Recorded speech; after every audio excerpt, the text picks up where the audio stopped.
Now term loans में आते हैं। इसकी कंपनी के पास बहुत सारे ऑप्शंस है कैपिटल रेजिंग का। पहला ऑप्शन क्या है? Owned capital. ओन्ड कैपिटल में क्या आएगा? Share capital. उसमें दो क्या आएगा? इक्विटी और प्रेफरेंस। बोरोड कैपिटल में तो बॉन्ड्स है, डिबेंचर्स है, पब्लिक डिपॉजिट्स है, बाहर से लेना हो तो एक्सटर्नल कमर्शियल बोरोइंग्स है, बहुत सारे हैं। बट उसमें से एक टर्म लोन भी एक ऑप्शन है। नॉर्मली टर्म लोन 7 से 12 साल के बीच में लिया जाता है। यहाँ पे तो 1 से 5 बोला है, लेकिन नॉर्मली 10 साल के लिए 7 से 10 साल पकड़ो। जब कंपनी को एक्सपांड करना होता है, नए मशीनरीज खरीदने होते हैं, पुराने मशीनरीज बेच के नया टेक्नोलॉजी लेना होता है। टेक्सटाइल कंपनीज में मशीनरी आजकल सब अपडेटेड आ गए हैं। तो खास करके land and building, construction, renovation, repair.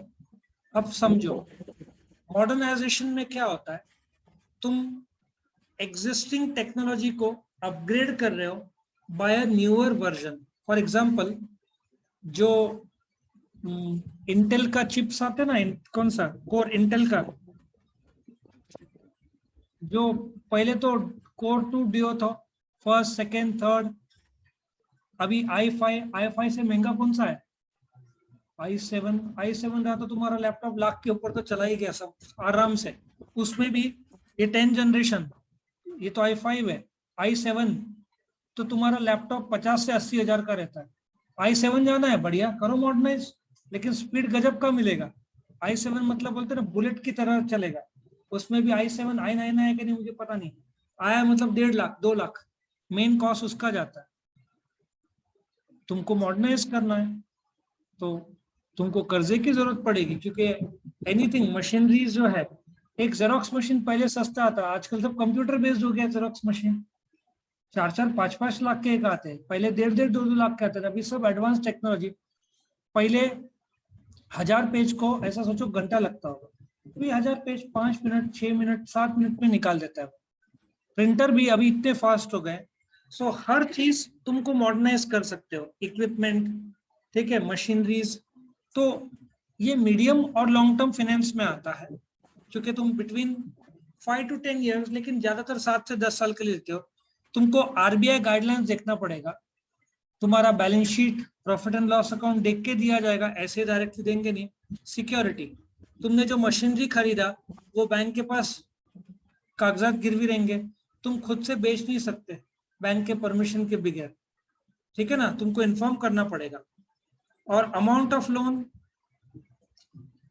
कैसे होता है, तुमको एक प्रोजेक्ट रिपोर्ट सब बनाना पड़ता है। तुमको बैंक को दिखाना पड़ता है कि भाई ये मेरा प्रोजेक्ट रिपोर्ट है, ये भविष्य का कमाई, ये भविष्य का आमदनी। ये जब तुम बताते हो उस पे से तुमको पैसा मिलता है। तुमने बोला बैंक को 10 लाख दो, बैंक बोलेगा भाग यहाँ से, प्रोजेक्ट रिपोर्ट लेकर आओ। प्रोजेक्ट रिपोर्ट में तुम्हारा कमाई कितना हो रहा है उस पे से, और तुम्हारा सिविल देख के, बैंकिंग देख के, कमाई देख के आजकल इंटरेस्ट रेट तय होता है। आजकल इंटरेस्ट रेट डायरेक्टली बोलेंगे नहीं कि इंटरेस्ट रेट 7%, 6%, ऐसा नहीं है भाई। इंटरेस्ट रेट तुम्हारे काबिलियत पे तय होता है। सिविल, काबिलियत मतलब सिविल देख के, तुम्हारा सिविल अच्छा है, सिविल आई थिंक 100 और 800 पॉइंट कुछ है, 800-900 पॉइंट के अंदर रहता है। जितने तुम्हारे पॉइंट ज्यादा उतना रेट ऑफ इंटरेस्ट कम, मतलब तुम्हारा रिपेमेंट बहुत अच्छा है, करेक्ट। सिविल तुम्हारा 600-700 रहा तो तुमको होम लोन 6.8 में मिल जाएगा। सिविल 400-500 है, 500 है तो 7.5, और 200-300 है, बोलेंगे भाग यहाँ से, नहीं देंगे। तो सिविल संभालना पड़ता है। और क्रेडिट कार्ड इंटरेस्ट चालू हो गया तो तुम्हारा सिविल खराब हो गया, क्योंकि साफ पता चलता है तुम्हारे पास लौटाने के पैसे नहीं है। क्रेडिट कार्ड कभी भी समय से पहले पे करना चाहिए। यदि तुम लोग ने शायद यूज ज्यादा नहीं करते होंगे, बट क्रेडिट कार्ड बहुत संभाल के यूज किया जाता है, ठीक है। उसका ड्यू डेट 30 तारीख है। लोग क्या करते हैं, 30 तारीख को ही पे करते हैं। 10 तारीख को स्टेटमेंट निकलता है, उसमें तुमको टाइम दिया रहता है 30 तारीख तक पे। लोग डिले। तुमको सिविल इंप्रूव करना है तो 20-22 को पे करो। और यदि मेरा स्वाइपिंग हुआ है तो मेरा 11 तारीख को ही पे हो जाता है, मैं उतना ढकेलता ही नहीं। तो सिविल बहुत क्लियर हो जाता है। समय से पहले तुमने लोन पे किया तो तुमको दूसरा कोई लोन इमरजेंसी में लेना हो, बैंक सबसे पहले क्या सुना होगा, या 1 तासात कर्ज या अर्ध्या तासात कर्ज घेऊन जा। दो चीज चेक करते, पैन कार्ड और सिविल। उस पे से देते हैं। सिविल के पॉइंट्स आते हैं तुम्हारे, पॉइंट्स कम रहा तो गए तुम, फिर नहीं मिलेगा। सिविल बहुत संभालना पड़ता है। चेक बाउंस हुआ, तुम्हारा खराब हो गया। क्रेडिट कार्ड पे तुम्हारा ड्यू डेट क्रॉस हो गया और तुम इंटरेस्ट देने लग गए, तो सिविल खराब। साफ पता चल जाता है पैसा नहीं है सामने वाले के पास, इसलिए फिर कर्जा मिलेगा 6.8 नहीं 8.5, 9, 9.25, ठीक है। और सिविल खराब है, सैंक्शन चाहिए 11%। कोऑपरेटिव बैंक देंगे 14%। तुमको विश्वास नहीं होगा, डबल रेट लगाते हैं कोऑपरेटिव, क्योंकि लोगों को मजबूरी है। तो एक जन को मैंने भेजा था एचडीएफसी बैंक, रिजेक्ट कि एचडीएफसी में तेरे को ट्राई कर, पर बंदे का सिविल खराब। कोऑपरेटिव बैंक ने हाथ बोला 14%, लेकिन डबल रेट सीधा मार ही देते ना।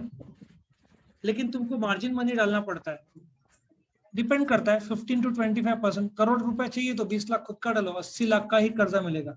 100% तुमको कोई देगा नहीं, ठीक है। मार्जिन मनी डालना पड़ता है। टेन्योर 1 से 5 है, लेकिन 10 साल तक, 7 से 10 साल के बीच में। कस्टमाइज्ड, तुम कस्टमाइज करो, अभी 25 लाख दो, 1 साल बाद 50 लाख दो, कस्टमाइज कर सकते हैं। पेमेंट भी तुम कस्टमाइज कर सकते हैं, मंथली के बजाय तुम 3 महीना 6 महीने में पे करो। वो तुम्हारा और बैंक के बीच का आपस का। गोल्ड लोन भी कस्टमाइज होता है, तुम महीने का ईएमआई भी कर सकते हो। तुम चाहो तो साल में एक बार पे करो तो भी चलता है। एचडीएफसी बैंक में 6 महीने में भी चलता है। नहीं पे किया तो रेट ऑफ इंटरेस्ट अगेन अलग, महीने का पे करोगे तो रेट ऑफ इंटरेस्ट कम रहेगा, साल का पे करोगे तो रेट ऑफ इंटरेस्ट ज्यादा रहेगा। अगेन कौन से बैंक में जाते हो उससे भी फर्क पड़ता है। एसबीआई आईडीबीआई जाओगे तो 7, 7.5 होना चाहिए, 8 होना चाहिए। अभी एचडीएफसी में जाओगे तो 9%, आधा से 1% ज्यादा रहता है, 2% भी ज्यादा हो सकता है। लेकिन जब तुम गोल्ड लोन जाते हो तो सिविल चेक करने की जरूरत नहीं पड़ती, क्योंकि गोल्ड है ना उनके पास गिरवी, तो तुम्हारा सिविल कितना भी खराब रहा तुमको मिल जाएगा। कितना तोला चल रहा है? 50,000, 52,000, 50,000 पे मेरे को लगता है लोग 65% देते होंगे, 30 से 32,000 रुपया तक मिलता होगा जो लोग लेते हैं गोल्ड लोन, ठीक है। फिर रिपेमेंट मैंने तुमको बताया, मंथली ईएमआई, क्वार्टरली और हाफ ईयरली। वो डिपेंड करता है तुम्हारा कैश साइकिल कैसा है। कैश साइकिल अच्छा है तो मंथली ईएमआई करो। अभी जो हम लोग क्लासेस वाले हैं वो लोग मंथली ईएमआई पे अवॉइड करते हैं, क्योंकि जून जुलाई अगस्त मेन सीजन रहता है, जो भी कोचिंग या जिम का वन टाइम रहता है। होटल वाले कर सकते हैं मंथली ईएमआई। सो अलग अलग लोग अलग अलग प्रकार से इसको शिफ्ट करते हैं। मोरेटोरियम पीरियड, तुमको 1 साल का एक्सटेंशन मिल सकता है, मोरेटोरियम पीरियड ज्यादा मिल सकता है कि ठीक है इंटरेस्ट नहीं भरा तो भी चलेगा। डॉक्यूमेंटेशन दुनिया भर के रहेंगे, आधार कार्ड, तुम्हारा पैन कार्ड, पिछले वो तो स्टैंडर्ड है। 3 साल का तुम्हारा प्रॉफिट एंड लॉस, 3 साल का बैलेंस शीट, पिछला एसबीआई रहेगा तो 1 साल का बैंक स्टेटमेंट, एचडीएफसी रहेगा तो 6 महीने का बैंक स्टेटमेंट। तुम्हारे पास सिक्योरिटी देने के लिए क्या क्या है वो पूछेंगे, ये सब काउंट होता है। इंटरेस्ट रेट अगेन डिपेंड करता है तुम्हारे सिबिल पर। टर्म लोन कोई स्टैंडर्ड नहीं है, 12, 13, 14, 15, 16 आजकल रेट तय नहीं रहता। वो लोग तय मतलब बोलते हैं 13, 14, लेकिन कम भी आजकल बार्गेन होता है बैंक में, बार्गेन किया जा सकता है।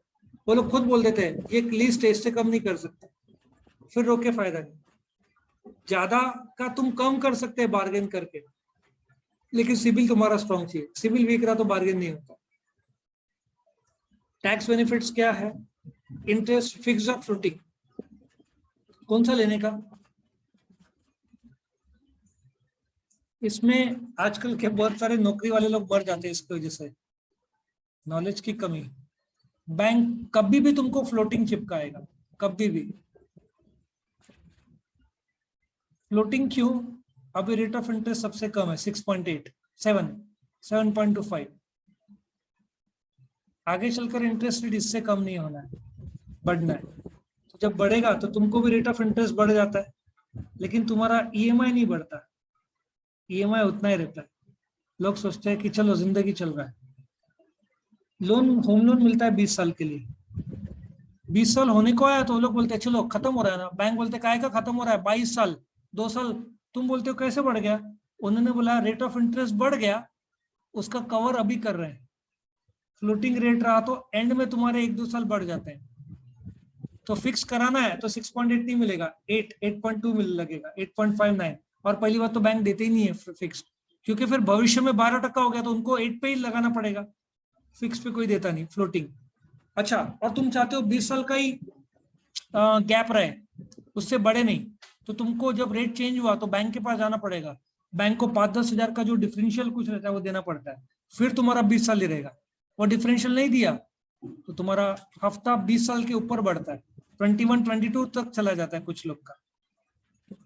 टैक्स बेनिफिट तुमको मिलेगा, मैंने बताया था इनकम टैक्स एक्ट में इंटरेस्ट इज टैक्स डिडक्टिबल, तुम क्लेम कर सकते हो, लेकिन तुमको प्रूव करना पड़ेगा कर्जा कमर्शियल बिजनेस के लिए लिया है, पर्सनल के लिए।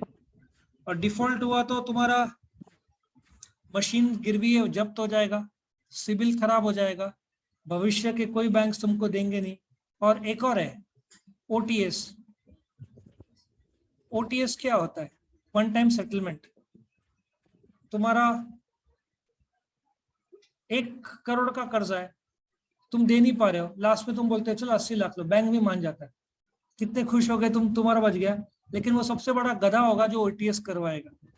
मुझे बैंक ने बोला ओटीएस करने के लिए, मैं बोलूंगा नहीं, नहीं करना है, क्योंकि ओटीएस सिविल में आ जाता है, तुमको जिंदगी में कोई लोन देगा नहीं, क्योंकि बैंक समझ जाएंगे इसकी नीयत में खोट है, वो ओटीएस करवाता है। ओटीएस में भविष्य में कोई लोन नहीं देता, क्योंकि ओटीएस में तुमने बैंक से बार्गेन करके कम कराया, बैंक की मजबूरी है कि ऑक्शन में टाइम लगता है, तो बैंक ने बोला चलो करोड़ का 80 लाख दे दें, और सिविल में ओटीएस आ जाता है। समझा? विजय माल्या ओटीएस ट्राई कर रहा था, बैंक ने रिजेक्ट कर दिया था, क्योंकि ओटीएस में उसने 4,000 करोड़ ही ऑफर किया था और बैंक 8,000 करोड़ मांग रहे थे। ओटीएस में सेटल हुआ ही नहीं, सेटल में दोनों पार्टी मांगनी चाहिए, बैंक और अपन, कभी भी ओटीएस में लोन नहीं करवाने का। ठीक है, तो यहाँ पे ये खत्म होता है टर्म लोन।